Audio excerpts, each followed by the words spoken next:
ଅନେକ ସାକ୍ଷୀଙ୍କ ସାକ୍ଷାତରେ ଯେଉଁ ସବୁ ବାକ୍ୟ ମୋ ଠାରୁ ଶୁଣିଅଛ, ଯେଉଁମାନେ ଅନ୍ୟମାନଙ୍କୁ ମଧ୍ୟ ଶିକ୍ଷା ଦେବାକୁ ସମର୍ଥ, ଏପରି ବିଶ୍ୱସ୍ତ ଲୋକମାନଙ୍କ ନିକଟରେ ସେଇ ସବୁ ଅର୍ପଣ କର। ସେଦିନ ଆମେ ତା ଉପରେ ଚିନ୍ତା କରୁଥିଲୁ ଆଉ କେସ୍ ଷ୍ଟଡି ପାଇଁ ଆମେ ଜିଓସିଓଙ୍କ ବିଷୟରେ ରଖିଥିଲୁ। ଆଜି ମୁଁ ତାରି ଉପରେ କିଛି କଥା କହିବିନି, କିନ୍ତୁ ଆପଣମାନଙ୍କର ଧ୍ୟାନ ଆକର୍ଷଣ କରିବି ସେ ଦୁଇ ପର୍ବ ଉପରେ ଯୋଉ କ୍ୟାପସନ ଅଛି, ମୋର ଓଡିଆ ବାଇବଲରେ ଲେଖା ହେଇଛି, ଖ୍ରୀଷ୍ଟ ଯୀଶୁଙ୍କର ଉତ୍ତମ ଯୋଦ୍ଧା। ଖ୍ରୀଷ୍ଟ ଯୀଶୁଙ୍କର ଉତ୍ତମ ଯୋଦ୍ଧା।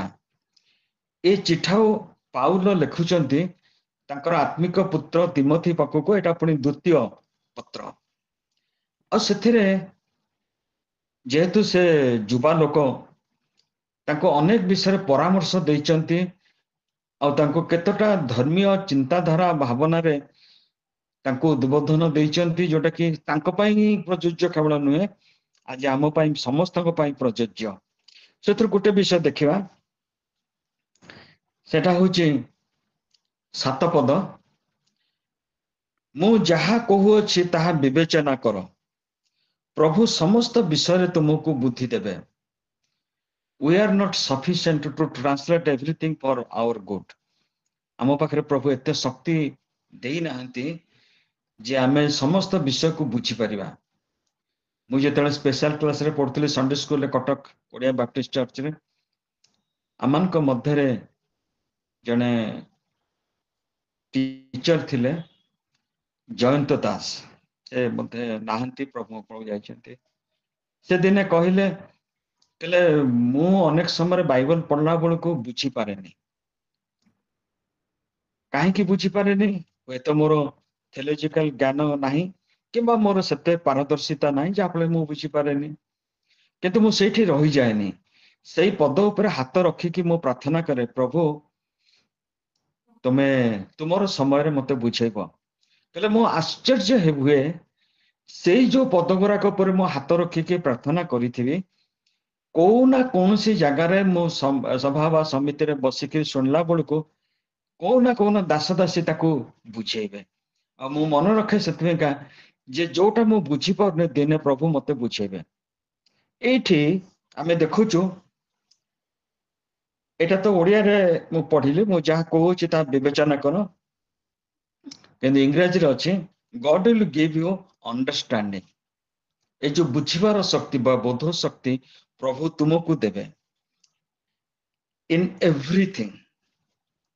ଏଇଟା ଗୋଟେ ଖ୍ରୀଷ୍ଟୀୟ ଜୀବନରେ ବୃଦ୍ଧି ଲାଭ କରିବା ପାଇଁ ଯୋଉମାନେ ବାକ୍ୟକୁ ଭଲ ପାଆନ୍ତି, ବାକ୍ୟକୁ ଅଧ୍ୟୟନ କରନ୍ତି, ସେମାନଙ୍କର ଅଣ୍ଡରଷ୍ଟାଣ୍ଡିଂ ଆଉ ବୁଦ୍ଧି ଦିଟା ଯାକ ଦରକାର।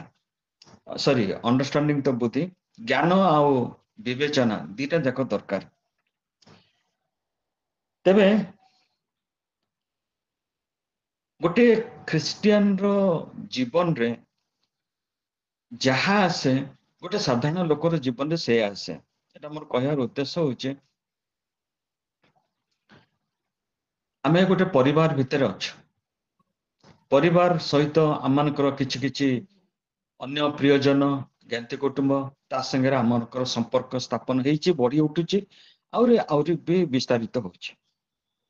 ଯଦି କାହାର ପରିବାରରେ କିଛି ଗୋଟେ ଅଶାନ୍ତି ହେଲା, କିଛି ଗୋଟେ ଭୁଲଭାଲ ହେଇଗଲା, କିଛି ଗୋଟେ ସମସ୍ୟା ହେଇଗଲା, ତେବେ କଣ ହୁଏ ନା ସେଟା ସବୁଆଡକୁ ବ୍ୟାପିଯାଏ। ଆହୁରି ଗୋଟେ ବିଷୟ ଆପଣ ଦେଖିଥିବେ, ଆପଣ ମାନେ ଅନୁମାନ କରିଛନ୍ତି ନା ନାଇଁ ମୁଁ ଜାଣିନି, ବହୁତ ଲୋକଙ୍କ ଗୃହରେ ସେମାନେ କିଛି ତାଙ୍କର ଏକ୍ସଟ୍ରା ରୁମ ସେମାନେ ଭଡାରେ ଦିଅନ୍ତି। ନିଜେ କିଛି ଜାଗାରେ ରୁହନ୍ତି, ଆଉ କିଛି ଜାଗା ଯଦି ତାଙ୍କ ଆର୍ଥିକ ସ୍ୱଚ୍ଛଳତା ପାଇଁ ସେମାନେ ଭଡାରେ ଦିଅନ୍ତି।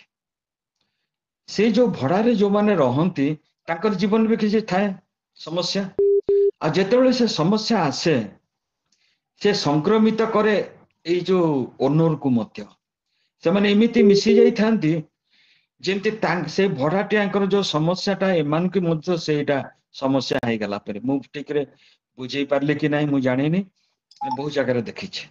ଆଉ ସେମାନେ ସେଥିରେ ସଂଶ୍ଳିଷ୍ଟ ହେଇଯାନ୍ତି, ଇନଭଲ୍ଭ ହେଇଯାନ୍ତି। କିଛି ଦିନ ହେଲାଣି ଆଉ ମୁଁ ଅନୁମାନ କରୁଛି, ମୁଁ ଭାରି ନୀରବ ହେଇଯାଇଛି। ଆଉ କିଛି ଆମର ବନ୍ଧୁବାନ୍ଧବ ଆସିଲେ, ଏଇ ଭିତରେ ଆମ ଘରକୁ ଆସିଥିଲେ, ସେମାନେ ବି ମତେ ଲକ୍ଷ୍ୟ କଲେ କହିଲେ ଯେ ଭାଇ ଆଉ କାହିଁ ବେଶୀ କିଛି କଥାବାର୍ତ୍ତା କରୁନାହାନ୍ତି ଆମ ସାଙ୍ଗରେ, କି କଥାବାର୍ତ୍ତା କଲା ବେଳକୁ ଭାଗ ନଉନାହାନ୍ତି, ସେ ତାଙ୍କ ରୁମ ଭିତରେ ପଶି ଯାଉଛନ୍ତି। ମୋ ସ୍ତ୍ରୀ ସୁନ୍ଦର ଭାବରେ ବୁଝେଇଦେଲା, ସେ ବହୁତ ଗୁଡାକ ଜୁମ୍ ଫୁମ୍ ରେ ଆଟେଣ୍ଡ କରୁଛି, ସେ ପ୍ରିପେୟାର କରୁଛନ୍ତି। ମୁଁ କହିଲି ବହୁତ ଧନ୍ୟବାଦ। ओके ओके ଭଲ ଲାଗେନି, ओके ଭଲ ଲାଗେନି ଏଇଥିପାଇଁକା ଆଗରେ ସେରା ବହୁତ ଖୁସି ଲାଗୁଥିଲା।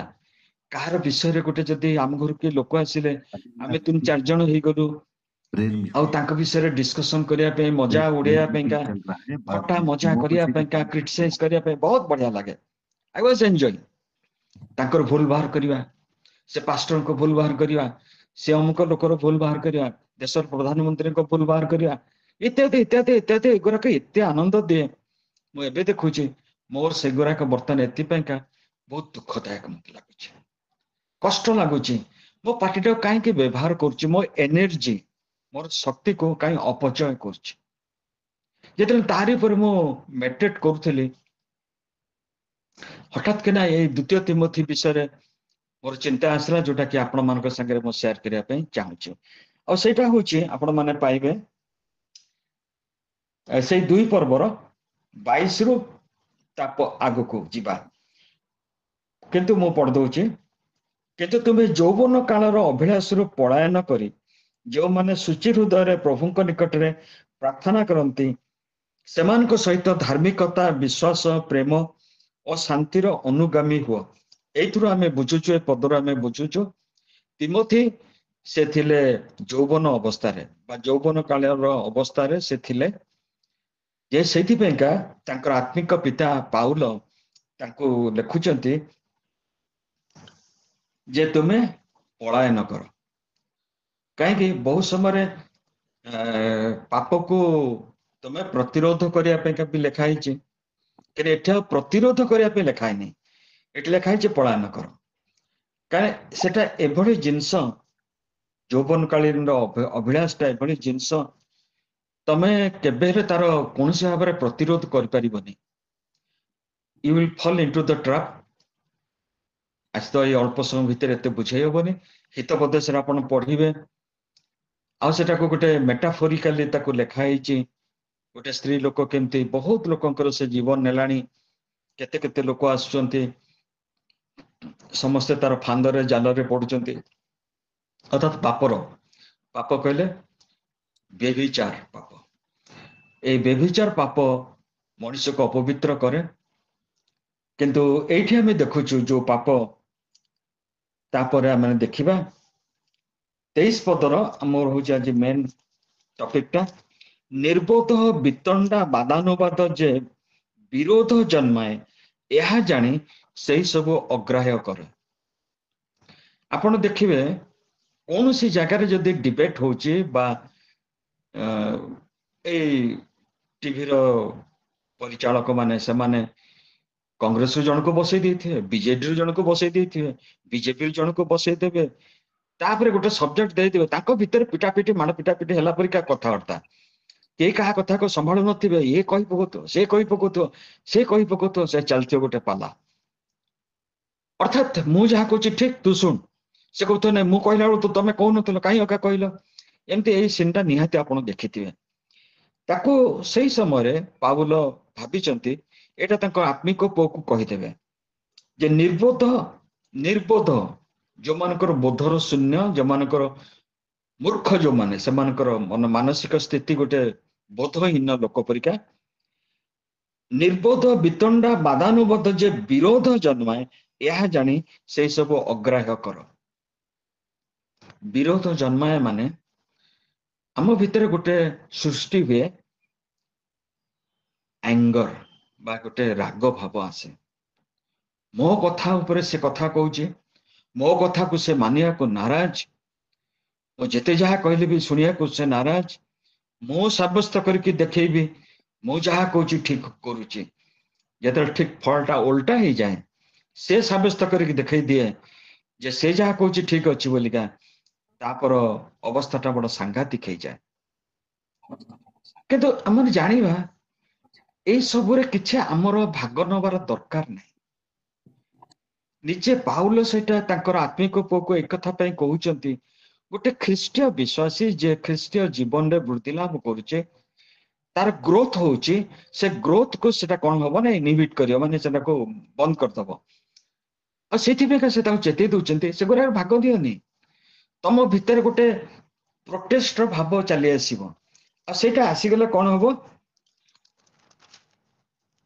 प्रभुंकर दास विरोध करिवा उचित नुहे प्रभुंकर दास विरोध करिया उचित नुहे माने होची से टाइप रो चिंताधारा he should not entertain he or she should not entertain in his mind तार फलाफल कहीं ना ता फलाफल बड़ विचित्र इवन जे आमे देखिचु छोट छोट झिमिटी खेलु महाभारत सृष्टि हुए जेमती हमर कलकियाल ओडिया ढग अछि छोट छोट विषय गुराक परिणति हो जाए बड़ धरणर सांघातिक रूप निये आउ समस्त को प्रति कोमल हो शिक्षा दान रे निपुण हो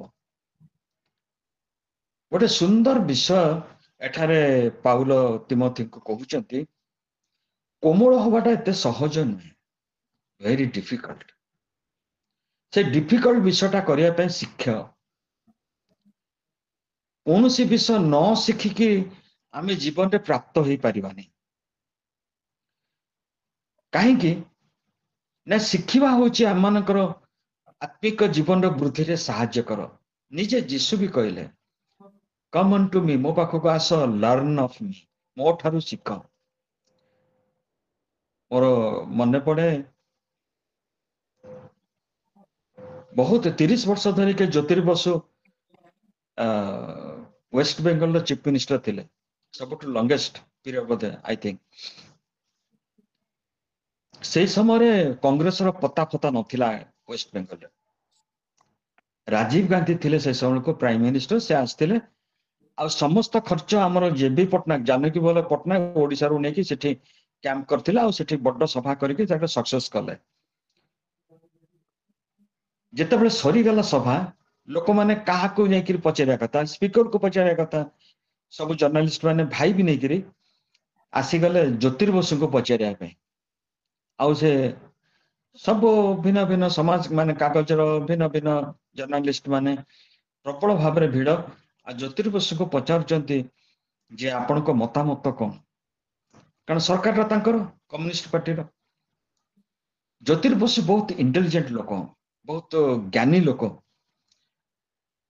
मु ठीक जानी नहीं दिल्ली स्कूल ऑफ इकोनॉमिक्स ना लंदन स्कूल ऑफ इकोनॉमिक्स से pass out Bodhe London school of economics बहुत कम कथा कहते बेसी कथा भी कहते से कहले एक छेले इज ए चाइल्ड अनेक किछु शिखते आछे तार बहुत किछि शिखिबार अछि आ तार अल्प दिन बा अल्प मास भितर आ से जो पेरम्बदूर रे तांकर जो हैला तांकर मृत्यु गोटे मानव बम फुटिकिरी तांको पाखरे आसे मले गोटे एक्सपीरियंस मैन कहूची जे एकटी छेले अनेक किछु शिखते आछे he is a child and yet to learn many thing learning गोटे प्रोसेस जार कि एंड नहीं जेते थर आमे बाइबल पढ़िबा आमे देखिबा प्रभु सब बेले नुआ नुआ विषय आमान को सिखांती जनांती कहार ना कहार मध्य देकी से हमको जनांती मु जेतरे एटा पढुथिली सेतरा मते एते सुंदर लागुथला सहिष्णु हबा 25 और विरोधी मान को मृदु भाव में शासन करने उचित टॉलरेट करवाटा गोटे बड़ विषय ख्रीस्टान जीवन रे जदि विरोधी मान को आम कि कहू से पुणी मृदु भाव में कहया पड़ो अति धीर स्थिर भाव में शांत भाव में मृदु भाव में कहबार उचित ताहाले केजाणी सेटा भी ठीक नहीं जे हेई परियो बोलिका केजाणी ईश्वर सेमान को सत्य संबंधी ज्ञान प्राप्त हेबा पाई मन परिवर्तन रूप बर देवे मन परिवर्तन होची गोटे बर बा गिफ्ट के जाने ईश्वर आमनकर कथा द्वारा तांको से बर देई पारंती से माने प्रभु को पाखु आसी पारंती कथाटा सेठी सरी गलानी कथाटार शेषटा को से दुई पर्वर शेषटा को आउरी सुंदर करके पाउले लिखुचंती ଆଉ ଯେଉଁ ଶୈତାନ ସେମାନଙ୍କୁ ତାହାର ଇଚ୍ଛା ସାଧନ କରିବା ନିମନ୍ତେ ବନ୍ଦୀ କରି ଅଛି, ଯେଉଁ ଶୈତାନ ନିଜର ଇଚ୍ଛା ସାଧନ କରିବା ପାଇଁ ସେମାନଙ୍କୁ ବନ୍ଦୀ କରିଅଛି, ସଚେତନ ହୋଇ ତାହାର ଫାନ୍ଦରୁ ମୁକ୍ତ ହେବେ। ଗୋଟେ ବଡ ବିଷୟ ପାଉଲ ଏଠି, ହଁ ସେଟା ତାଙ୍କର ପୁଅକୁ ଲେଖିଥିଲେ, ତିମୋଥିକୁ ଲେଖିଥିଲେ, କିନ୍ତୁ ଆମ ସମସ୍ତଙ୍କ ପାଇଁ ଏଟା ଗୋଟେ ବହୁତ ବଡ ବିଷୟ। ମୋର ମନେ ଅଛି, ମୁଁ ହଉଛି କଟକ ଓଡ଼ିଆ ବାପ୍ଟିଷ୍ଟ ଚର୍ଚ୍ଚର ମେମ୍ବର। ସାନ ବେଳୁ ଆମର ବାପା ମଜା ସମସ୍ତେ, ମୁଁ ବି ଯାଏ। ମୋର ଗୋଟେ ସାଙ୍ଗ, ସେମାନଙ୍କ ଘର ହଉଛି ସୁତାହାଟ, ଆମରି ଘର ପାଖରେ। ତା ନାଁ ପ୍ରତାପ ପାତ୍ର। ଆଉ ସେମାନେ ଯାଆନ୍ତି ପ୍ରେମଲତା ବେହେରାଙ୍କର ଗିର୍ଜା ମକର ଅସେ। ସେଠୁ ସେମାନେ ଗୋଟେ, ସେ ଭଉଣୀ ମାନେ, ସେମାନେ ପ୍ରଭୁର ଭଉଣୀ, ଆଉ ଗୋଟେ ଏବନେଜର ଗୋଟେ ଚର୍ଚ୍ଚ ଗୋଟେ ସେ ମକର ସାହିରେ କରିକିରି ଭର୍ଗିସ ବୋଲିକା ଜଣେ କେରଳୀ ପାଷ୍ଟରଙ୍କୁ ନିଯୁକ୍ତ କରିଥିଲେ। ଆଉ ସେଠି ସବୁ ଗିର୍ଜା ପ୍ରାର୍ଥନା ହୁଏ। ଆଉ ସେ ମଧ୍ୟ ଯୋଉମାନେ ତାଙ୍କ ଗିର୍ଜାକୁ ଆସନ୍ତି ତାଙ୍କ ଘର ଭିଜିଟ କରନ୍ତି। ଗୋଟେ ଦିନର କଥା, ପ୍ରତାପ ଆସି ମତେ କହିଲା, ଆରେ ଶୁଣ, ଆଜି ଆସିଛନ୍ତି ଭର୍ଗିସ ପାଷ୍ଟର, ତୁ ଟିକେ ଶୁଣିବା। ମୁଁ ତାଙ୍କ ଘରକୁ ଗଲି। ଆଉ ସେ ଘରଟା ତାଙ୍କର 2 ମହଲା। ଆଉ ସେ ବରଣ୍ଡାରେ ଛିଡା ହେଇଛନ୍ତି ତାଙ୍କର ବାପା। ସେ ସେତେବେଳକୁ ଥିଲେ ଏକ୍ସାଇଜ ର ସୁପରିନଟେଣ୍ଡେଣ୍ଟ। ଆଉ ସେ ଠିକ, ତାଙ୍କ ମା ବହୁତ ରିଲିଜିୟସ, ଆଉ ପ୍ରଭୁଙ୍କ ଦାସ ମାନଙ୍କୁ ଘରକୁ ଡାକିକିରି କରନ୍ତି। ଆଉ ସେ ହଉଛନ୍ତି ଠିକ ଅପୋଜିଟ, ପୁରା ମଦୁଆ। ଆଉ ଏ ଧର୍ମ ଫର୍ମ ନା ଗନ୍ଧ ତାଙ୍କର କିଛି ନାହିଁ। ସେ ଜାଣିଛନ୍ତି ମୁଁ ପ୍ରତାପର ସାଙ୍ଗ। ହେରେ ତୋର ମାଉସୀ କିଛି ତାକୁ ଜଣା ନାହିଁ। ରାତି ଦିନ ରାତି ଆଣ୍ଠେଇକି ପ୍ରାର୍ଥନା କରୁଛି ଶୈତାନକୁ ଭଗେଇବା ପାଇଁ। ଦେଖିଲୁ ମୋ ପାଖକୁ ଶୈତାନ ଆସି ପାରୁଛି? ଅଣ୍ଟାରେ ବେଲ୍ଟ ଅଛି, ବାହାର କରିବି, 2 ଥର ମାରିବି, ସେ ଆଉ ଆସିବ? କହିକି ସେ ତାଙ୍କ ଲାଙ୍ଗୁଏଜ ଆରମ୍ଭ କରିଦେଲେ। ମାଉସୀକୁ ଜଣା କି? ଏ ବସି ଦେଖୁନୁ ଖାଲି ଆଣ୍ଠେଇକି ପ୍ରାର୍ଥନା କରୁଛି। ସେ ଶୈତାନ କୁଆଡେ ଯିବ? ଯିବନି। ଏଇ ଯୋଉ କନସେପସନ ଅଛି ଯେ ଶୈତାନ ହଉଛି ଗୋଟେ ଏଭଳି ଜିନିଷ, ମୁଁ ତାକୁ ପିଟିକି ବାହାର କରିଦେବି। କେତେ ଡିଫରେଣ୍ଟ ଦେଖନ୍ତୁ। ଆମମାନଙ୍କର ଯୋଉ ଆପ୍ରୋଚ, ସେଟା କେତେ କୋମଳ ହବା ଦରକାର, କେତେ ମୃଦୁ ହବା ଦରକାର, ଯୋଉଟା ଯୋଗୁ ପ୍ରଭୁ ତାକୁ ମନ ପରିବର୍ତ୍ତନର ବର ପ୍ରଦାନ କରିବେ। ମତେ ଏ ପାଠଟା ଏତେ ସୁନ୍ଦର ଲାଗିଲା, ମୁଁ ଆକୁ ବହୁତ ସମୟ ଧରିକି ପଢିଲି। ଶୈତାନ କେତେ ଲୋକଙ୍କୁ ସେ ଫାନ୍ଦ ଭିତରେ ବା ବନ୍ଦୀ କରିକି ରଖିଛି, ଛାଡୁନି। ସେମାନେ ଚାହୁଁଛନ୍ତି ଆସିବା ପାଇଁ। କାହାର ଆବଶ୍ୟକତା ଜାଣିଛନ୍ତି? ଗୋଟେ ପ୍ରଭୁର ଲୋକର ଆବଶ୍ୟକତା ଅଛି, ଯିଏ କି ତା ଭିତରେ ଶାନ୍ତି ବିରାଜମାନ କରୁଛି। ତା ପାଟିରେ କୋମଳ ଭାଷା ଅଛି, ମୃଦୁ ଭାଷା ଅଛି। ଆଉ ସେଭଳି ଲୋକର ଆବଶ୍ୟକତା ଅଛି। ସେ ଶୈତାନର ଫାନ୍ଦରୁ, ଶୈତାନ ଯୋଉମାନଙ୍କୁ ବନ୍ଦୀ କରିଛି, ସେମାନଙ୍କୁ ହୁଏତ ଛଡେଇବା ପାଇଁକା ପ୍ରଭୁଙ୍କର ବରଦାନ, ମନ ପରିବର୍ତ୍ତନ ବରଦାନ ସେମାନେ ଯେମିତି ପାଇବେ, ହୁଏତ ପ୍ରଭୁ ଆମ ମାନଙ୍କୁ ବ୍ୟବହାର କରିବାକୁ ଇଚ୍ଛା କରୁଛନ୍ତି। ମତେ ଏଇଟା ବହୁତ ଭଲ ଲାଗିଲା। ତାପରେ ମୁଁ ଯେତେବେଳେ ଦେଖିଲି ଲୋକ ତାର 10 ପର୍ବ, ଆହୁରି ମତେ ଖୁସି ଲାଗିଲା। ଆଉ ସେଠି ସମୟ ହେଇଯିବ, ମୁଁ ପଢୁନି। ଯୀଶୁ ପଠଉଛନ୍ତି ଶିଷ୍ୟମାନଙ୍କୁ 2 ଜଣ କରିକି। ଆଉ ସେମାନେ ଗୋଟେ ଷ୍ଟାଣ୍ଡିଂ ଷ୍ଟାଚ୍ୟୁଟୋରୀ ୱାର୍ଣ୍ଣିଂ ଦଉଛନ୍ତି ଯେ ସେମିତି ତମେ ଡେରି କରନି। ତାକୁ ଆମର ଓଡିଆରେ ଟ୍ରାନ୍ସଲେଟ ହେଇଗଲା, ନମସ୍କାର କରନି। ମୁଁ ଗିର୍ଜା ଯଦି ଯାଉଛି, କାହାକୁ ଯଦି ଗୁରୁଜନ ମାନଙ୍କୁ ଦେଖିବ ନମସ୍କାର କରିବେ, ସେଇଟା ନୁହେଁ। ଗୋଟେ ଭୁଲ ଟ୍ରାନ୍ସଲେସନ ସେଟା। ସେମାନଙ୍କର ଯୋଉ ମେଡିଟେରିଆନ ଯୋଉ କଲଚର ଥିଲା, ସେଥିରେ କଣ ବେକକୁ ବେକ, ଛାତିକୁ ଛାତି ଲଗଉଥିବେ। ଆଉ ସେମାନେ କେତେ କଥା ସେମାନେ କହିବେ, ବହୁତ ସମୟ ନିଏ। ସେଇଟା କରୁନି ବୋଲିକା ତାକୁ ଓଡିଆରେ କରିଦେଲ, ନମସ୍କାର କରନି କଣ, ସେମିତି ନୁହେଁ। ତାପରେ ତାଙ୍କୁ ଗୋଟେ ବଢିଆ କଥା କହିଲେ, ଯେଉଁ ଗୃହକୁ ଯାଉଛ ସେ ଗୃହରେ ପ୍ରବେଶ କରିକି କହିବ, ଏ ଗୃହରେ ଶାନ୍ତି ହଉ। ଯଦି ମୁଁ ବେଶୀ କିଛି ପ୍ରଭାବିତ ହେଇଛି କୌଣସି ବାକ୍ୟ ଦ୍ୱାରା, ହେଉଛି ସେଇ ବାକ୍ୟ। ଆମେ ତ ଦେଖିଲୁ ପାଉଲ କେମିତି ତିମୋଥୀକୁ ଲେଖୁଛନ୍ତି, ଗୋଟେ ଖ୍ରୀଷ୍ଟିଆନ ଜୀବନଟା କଣ ହବା ଦରକାର। ପ୍ରଥମେ 7 ପଦ ଆମେ ଦେଖିଲୁ ଯେ ତମେ ମାଗ ଜ୍ଞାନ ଆଉ ବିବେଚନା, ଅଣ୍ଡରଷ୍ଟାଣ୍ଡିଂ। तापर आम देखुचु बेसी डिबेटिंग बा आर्गुमेंट ए टाइप रो जिंस रे भाग नियनि तमर एनर्जी नष्ट होई जीवो तमर मृदुता नष्ट होई जीवो तमे रागी लोक होई जीवो रागी लोक संकर गमन कले तो रागटाक भी ग्रहण करनबो प्रोवर्स रे अछि किंतु एठी आम देखुचु आ गोटे विचित्र कथा जो गृह को जाउछ सेठी कहबो ए गृह रे शांति हो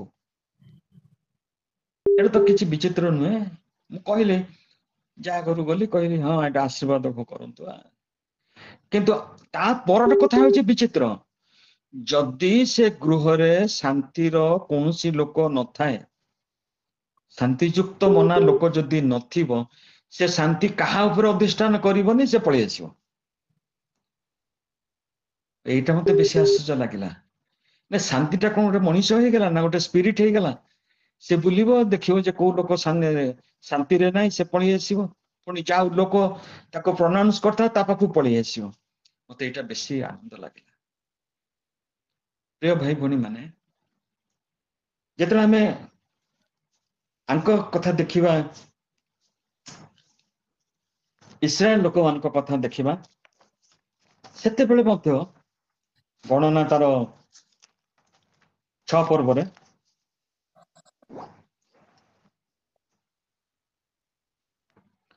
सेठी मध्य हमें देखुचु जे से मूसा हारून को कहले जे तमाने कोन करिवो ना इस्राएल लोक मान को याजकीय आशीर्वाद करिवो तार शीर्षक हो याजकीय आशीर्वाद अनंतर 6 पर्वर 22 रो अनंतर सदाप्रभु मूसा को कहले तुम्बे हारून और ताहार पुत्र गण को कह तुमने इस्राएल संतान गण को एही रूपे आशीर्वाद करिवो तुमने समान को कहबो सदाप्रभु तुमको आशीर्वाद करंतु तुमको रक्षा करंतु सदाप्रभु तुम ऊपर अपना मुख तेज प्रकाश करंतु तुमको अनुग्रह करंतु सदाप्रभु तुम ऊपर अपना मुख उठाउंतु तुमको शांति देउंतु जीसु भी से कथा जौन रे कहले मो निजर शांति मु तुमको दउछि पाउल भी से कथा कहले पाउल 4 पर्वर 7 पद जदि के पाउचंती पढि देबे फिलिपियो 4 पर्वर 7 पद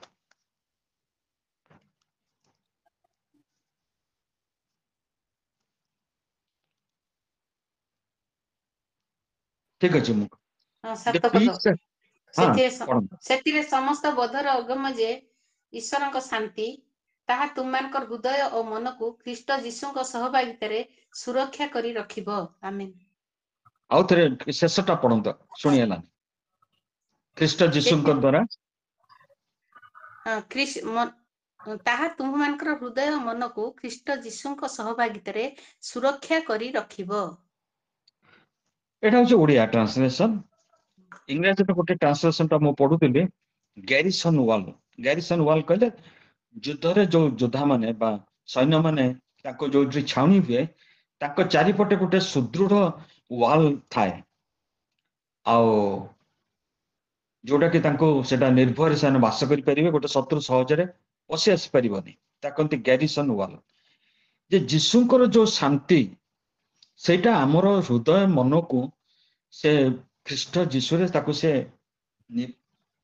प्रोटेक्शन दबो जेमते हमें देखिलु मूसा हारून को प्रभु कहउचंती तुमे समान को कुह कहिबा द्वारा कोन हुए ना हमें से शांति रा जतले प्रोनाउंस करू इट विल हैव इफेक्ट मूसा हारून तो थरे कर देले काम सर जाई थांता प्रतिदिन सेटा काहे की करते तांकर दी थर दिन को हुए प्रेयर आ सकाळ थरे 3टा ना 4टा को थरे हुए सेटा सबले कहिबार कोन आवश्यकता अछि तो जीशु जो शत्रु जन को पठेल तां कहले कोन पे दरकार सेटा काहे कहबो को गृह रे कहबो जेतले हमें पितर को पाखु को आसुचो सेठी से कहउचंती सुकर्म करी शांति रो अन्वेषण कर एही जुगर अनुरूपी होने सुकर्म कर शांति रो अन्वेषण कर शांति गोटे जिंस जाटा को खोजिबा को पड़े आमे होचो शांति कारक आमे होचो से जो माने कि प्रभु जीशुଙ୍କ निमंते से माने शैतान पाखरु बंदी हेतिवा लोक मान को कढे के आनिबे सेथि हमर प्रथम आवश्यकता होची शांति रे रहिबा दरकार आम भितर शांतिटा बढ़िबा दरकार। प्रभु समस्त विषय तुमको शांति दिंतु, शांतिर अन्वेषण कर एवं से कथा एक्जाक्ट आम देखा गीत संगीतार से कथा कहते प्रभुंकर शांति आमकर निहाती आवश्यक। आउ गोटे पद देखा जोटा कि हूँ जिसाय जिसाय तार 26 पर्व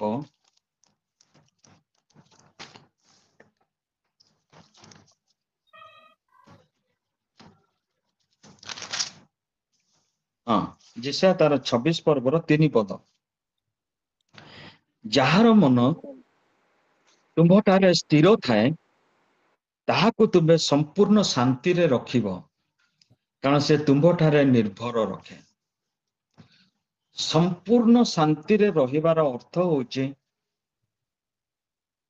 जोटा कि आमे इतर आमे देखुचु जे तुमानकर अंतर भितर जो कोमल शांतियुक्त गुप्त स्वभाव ख्रिस्टान जीवनटा माने कौन प्रतिदिन सेटा ट्रांसफॉर्म हेकी चलीची, मोर रिफाइनमेंट चलीची, प्रतिदिन सेटा रिफाइन हेकिरी ट्रांसफॉर्म हेकिरी आहुरी आहुरी सेटा शक्तियुक्त होची।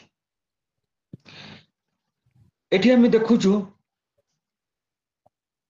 जहार मन तुमठारे स्थिर थाए ताहाकु तुम्हें संपूर्ण शांति रे रखिब, कारण से तुम्हारे निर्भर रखे। This promise is not for all. किंबा लोक एक पर्व जोटा लिखाई हठात एक बृहत दल बृहत बाहिनी लिखाई से माने केते तार संख्या लिखाईनी बृहत बाहिनी आकाश रे स्तव गान करी कहले ऊर्ध्वलोक ईश्वर को महिमा आ पृथ्वी रे तांकर संतोष पात्र मनुष्य मानक मध्य शांति नॉट फॉर ऑल। प्रभुंकर शांति गोटे एभली कीमती जिनस एते मूल्यवान जिनस सेटा प्रभु निजे कहते जे घुषुड़ी आगे मुक्ता पकाओनी। जो माने प्रभुंक सांगे जीवन काटुचंती प्रभु सेमानकर जीवन को श्रृंखलित करती, सेमानक जीवन रे शांति भरी दियंती।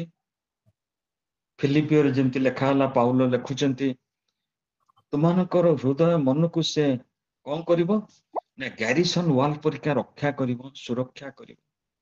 पुणी से पीसटा पुणी कौन बोधर पुणी अगम्य पीस दैट पासथ अंडरस्टैंडिंग, जो पीसटा को हमें बुझी परिबा नहीं। आपण भाबंतु जेतले स्टीफेन को पत्थर पका होतला ते कंदा कटा किछि करनी, कौन सी भाव रे तार पार्टी बाहरी निजे मत भारी कष्ट होची कौन होची से पुणी कहूची प्रभु एमानकर पाप तुम्हें क्षमा कर दियो। आ से पुणी ऊपर को नहीं कहूची मु आकाश को उन्मुक्त आ ईश्वर को देखुची तांको दक्षिण पार्श्व जीशु उपविष्ट अछंती। ए जो शांति प्रभु आमान को दियंती आर मापचुप किछि नाही। जे अनुभव करछि से जानि परिबो। मु तो एबे भाबुची मु आगु केते कथावार्ता करियार आनंद पाउथिली, गोटे मजलिस करिया पे मोर गोटे इच्छा थिला, सांग फांग मिसी गले सब आसी गले चले गोटे एबे से सब मो पेंका किछि मूल्यहीन मोर पाटर आ बेसी कथावार्ता करिया पे इच्छा ही नाही। मु भाबुची जे प्रभुंकर शांति मो पाखरे विराजमान करुछि, आपण मन पाखरे विराजमान करू। बेसी कथारे किछि नाही, खाली पाप बेसी बाहरिबो। अन्य मानक पाइका सेटा समालोचना जदि थिबो कले आपण माने आउर बेसी अभिशाप पाइबे। प्रभु करंतु आमान को से बुद्धि दियंतु, से अंडरस्टैंडिंग दियंतु। ख्रिस्टियन जीवनटा एते साधा भाव रे नियंतु नहीं, एटा भारी मूल्यवान जीवन। यदि आपण को जीवन रे परिवर्तन होची बा ताको इंग्रजी कहते ट्रांसफॉर्मेशन भितर आपण गति करचंते यू विल रियलाइज से सेल्फ रियलाइजेशन जानी परिबे आप नाउ यू आर डिफरेंट पछर कोन थिले छाड़ दियंतु बर्तमान कोन अछंते आपण देखिए यू आर डिफरेंट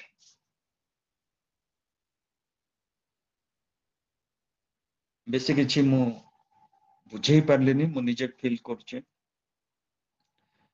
जेते कि आपण मान को पाखरे शेयर कली निश्चिंत प्रभु आपण मान को हृदय कार्य करिवे विश्वास करूची समस्त को प्रभु आशीर्वाद करंतु समस्त को पैका मु आउ थरे मोर स्नेहर नमस्कार जणाउची आ स्पेशली वीरेंद्र भाई को ए जो सुंदर प्रचेष्टा करचंती केते लोक उपकृत होचंती संध्यारे बसिकरी समस्त को प्रभु आशीर्वाद करंतु thank you praise the Lord